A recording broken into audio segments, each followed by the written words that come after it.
Good morning, everybody. We'll just give it a couple of minutes and we shall start as people are continuing to join.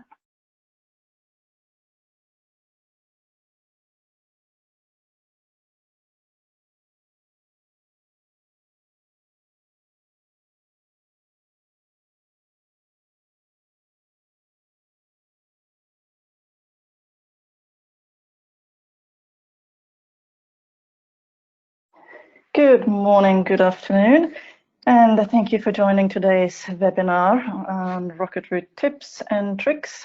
This session is based on common questions and requests that is received by our rocket route operational team. So before we dive in, a couple of housekeeping items. On the right-hand side, you will find some various icons. Please note that everybody is muted by default, but if you have any questions, and we encourage you to ask questions, you can do so easily by pressing the question mark icon as shown on the right-hand side. This will allow you to send us written questions, and if time allows, at the end of the session, we will answer those. If not, we'll answer you individually afterwards by email. Also note, this session is recorded and will be sent to you as a link by email in due course and will also be available on our YouTube channel. Your presenters today is myself, Annika, and Rostislav as well, and our colleague Sophia, operational specialist, has helped us put together the presentation. So without further ado, the agenda we're going to cover are, first of all, we're going to look at some common errors or questions or requests regarding the mass imbalance function within rocket route and how you can easily avoid those errors. Then we're going to look at crew and account management and clarify certain questions around that. And then moving on to flight planning workflow questions, a couple of those items that sometimes come up. And then we're going to finish with a brief introduction to how Flightboard can help you avoid CTOT. And then if time allows, we have a live Q&A session. And if not, we're going to answer those questions by email. So Rostislav, over to you. Yes, so let's start from the first item, which is mass imbalance. So there are situations when you add an aircraft and you have an error with numeric values. So to avoid having this, you see there is maximum loading mass and zero fuel mass, which in the table on the right-hand side equals to 0. So to avoid the situation, you just need to put as a maximum loading mass, for example, a maximum takeoff mass of the aircraft. And for the zero fuel mass, you can use the basic empty mass of the aircraft and click on Save. So this issue will disappear afterwards. As well, there might be an issue with unique loading points. So to avoid the situation when there are same names on the loading points, to get a proper loading paper, you just need to correct the naming. So the error will disappear when you put a number or a letter to the row, which will be highlighted in red. So as well, there can be an issue with envelope points because they should be written only one by one in clockwise or anti-clockwise order. So on the left-hand side, we have the issue that will be appearing if it's put in a different order. So to avoid this, simply change the order and the issue will disappear and you'll have a proper mass imbalance table there. Back to you, Annika. Thank you, Rostislav. So now we come to an error that you sometimes might see where it says mass imbalance outside of the envelope. This is usually quite an easy error to solve. And when you first see this error, the first thing you should do is please check your aircraft settings. You go to the tab More, aircraft and choose the applicable aircraft. And if the mass and balance data and envelope are set up correctly, it might mean that this aircraft has specific loading that needs to be changed in order to meet the requirements. Two scenarios would be that the aircraft may be either nose heavy or tail heavy. We will now look at two videos. The first one is about how you can adjust the aircraft loading. So here we have created a flight. Go down to the flight summary, click on flight summary.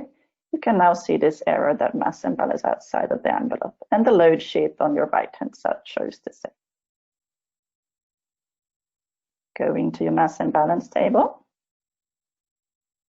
make any necessary adjustments.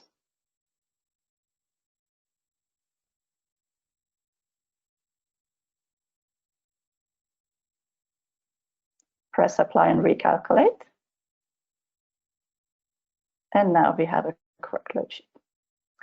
The next video we'll see is about how you can adjust the aircraft settings when it comes to nose heavy or tail heavy scenarios.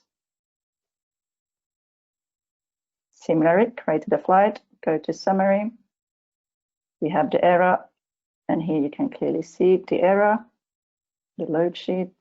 Open the mass and balance table and correct.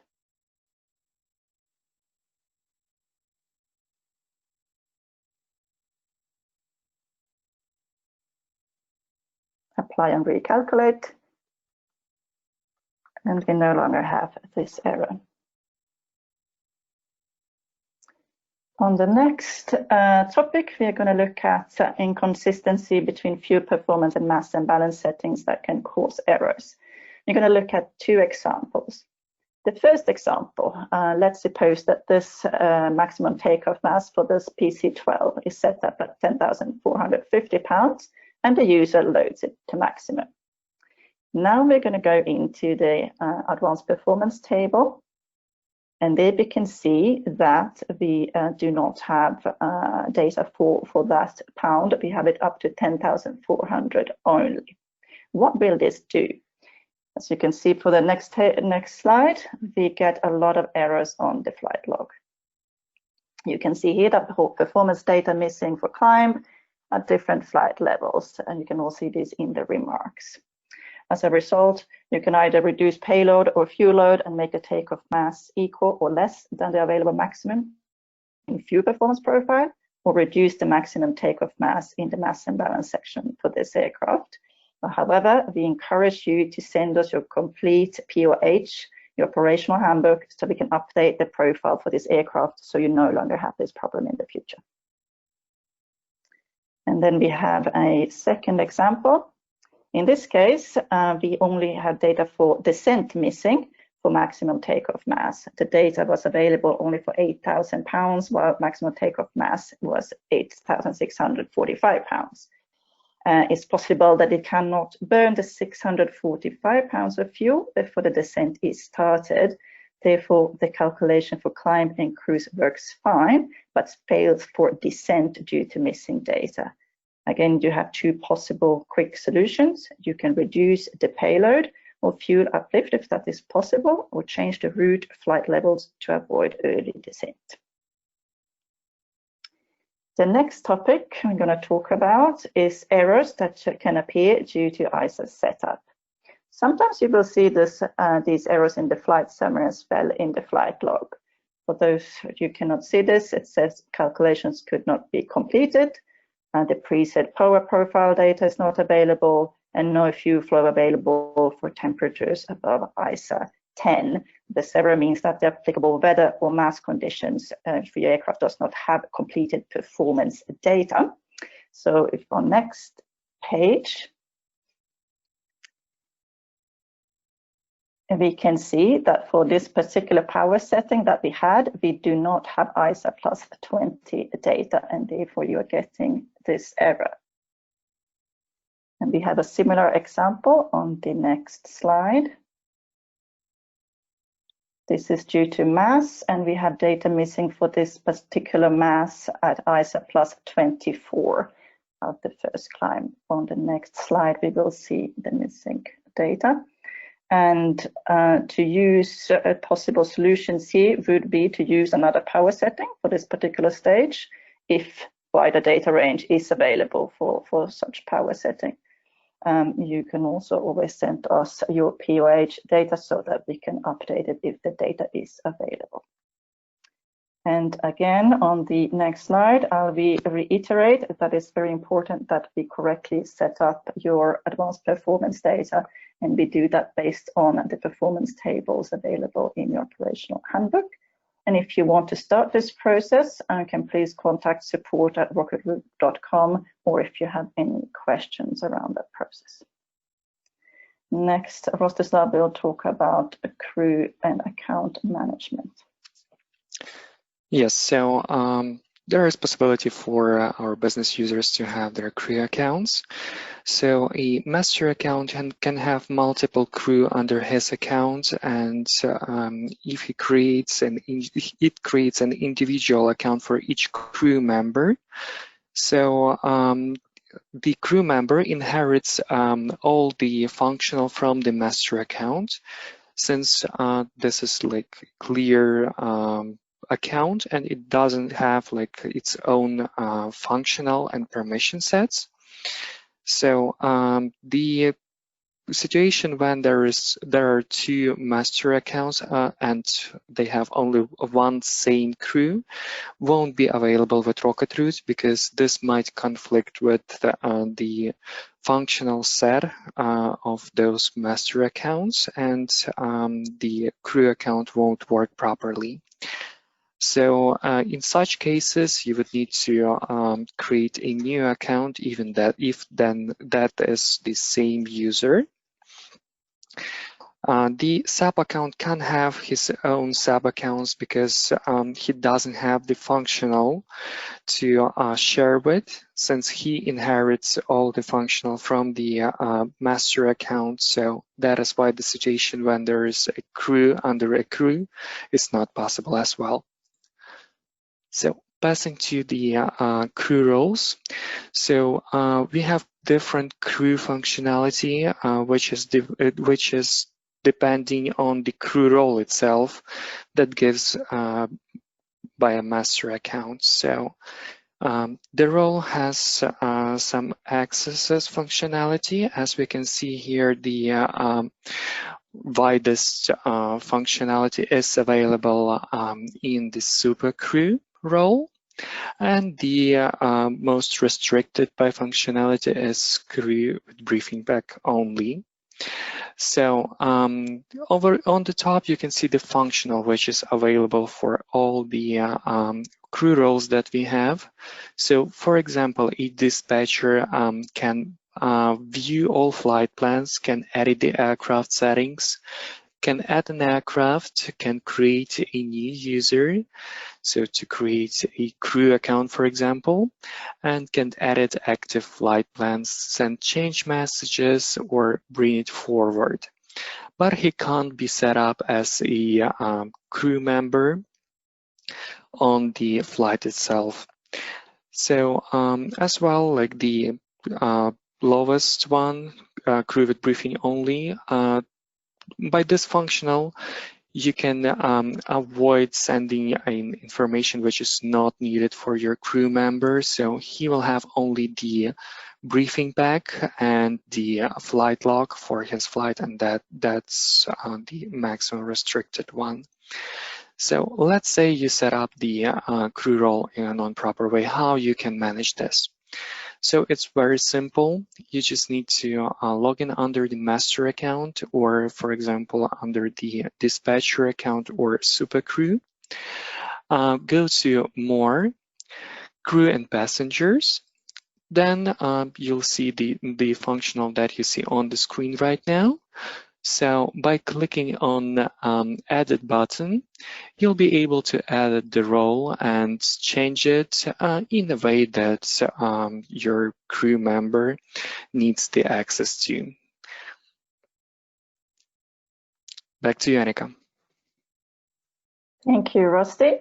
So now the next topic is going to cover some of the FlightPlan workflow and common questions around that. One is flight suspension plus change messages, and we'll show you how you can easily perform this yourselves. Here on this page, we are seeing your all flights page, and we have a suspended flight. We click on the suspended flight, and it will show you the reason why the flight was suspended. We have an invalid route. Here, Eurocontrol has provided us with a new route. So at this stage, please copy that new route. And then we move forwards to your flight, and opening your flight, you click change on the left-hand side.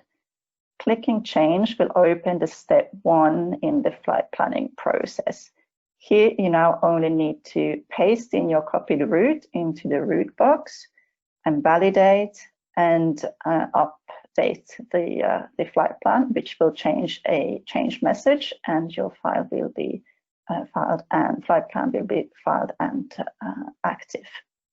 At this stage, you can see on top you are in update mode, so you will know that this is for updating a specific flight. Next item that we run into every now and then is preparing flights, especially in the Eurocontrol zone, earlier than 5 days before date of flight. This can cause issues with validation, as validation may not be current by the time of your flight. So we would suggest that you plan your flight closer to the date of flight, or you can also use our template function and our template validity, whereby you can already plan your flight and ask the system to validate it continuously every 30 seconds or so. And during that time, if the system cannot validate the route, the flight plan 3 times in a row, it will advise you by email that this particular flight needs your attention. And now Rostislav will talk about our flight board and how to avoid the COT with this solution. Yes, this COT sometimes appears when there is a regulation on your route. So in flight boards, such flights are highlighted in red or yellow. So in order to see the CTOT message, you just need to move your mouse to Filed and click on Information here. So clicking on the information, you'll have the regulation, why you have the CTOT, and yes, so here you can see that there is a traffic regulation. So starting from flight level 0 to 145, those flights can be affected by the regulation itself. So the delay cost can be 16 minutes, as we can see here. So it's displayed on the top right next to UBT. And by seeing this information, you can actually do the change. So change the flight level and you'll avoid the delay. So to do that as a part of pre-planning of your flight, you can open the flight map, and you'll see the traffic load opened in the blue one, as you can see on the screen right now. So while clicking on it, you'll have the same information about the regulation itself. So as we can see from this window, the flight level starts from 0 to 145, and it affected in total 40 minutes of flights in this region. So to avoid it, the same, you can change the flight level and you won't be affected by the regulation. So let's move back to Annika. Thank you. Yes, now we reach the end of our topics, and we do have time for some Q&A. We have been asked if all these features are available in all our subscriptions, and yes, most of them are, apart from crew management and the templates, which are available to our business subscriptions. And if a copy of the webinar will be available, yes, we will send out a link of this event, and it will also be on our YouTube channel shortly. Have specific questions on an account? Yes, we can arrange a follow-up call to go through any specific questions that you have. And also, if it's interesting for everybody and we got a lot of those requests, we can organize more webinars around these topics. And talking about topics, on the next slide, we have a couple of webinars coming up already. Next week, we are talking about military and special operations flights with Rocket Route, and that's on June 25th at 1400 UTC. And then myself will do a spotlight on new features that has recently come out and will also be coming out soon. That's on July the 2nd at 1400 UTC. And as always, if you have any specific topic, feature, issues that you want to have covered, just please let us know. Either contact us at sales@rocketroute.com or support@rocketroute.com, and we will organize such events. So now we've come to the end of the session, and thank you very much for participating. And you can always, if you don't already have an account, can always sign up for a free trial at rocketroute.com. Or if you have any questions, contact me or Rostislav at sales@rocketroute.com. So thank you, and wishing you a great afternoon.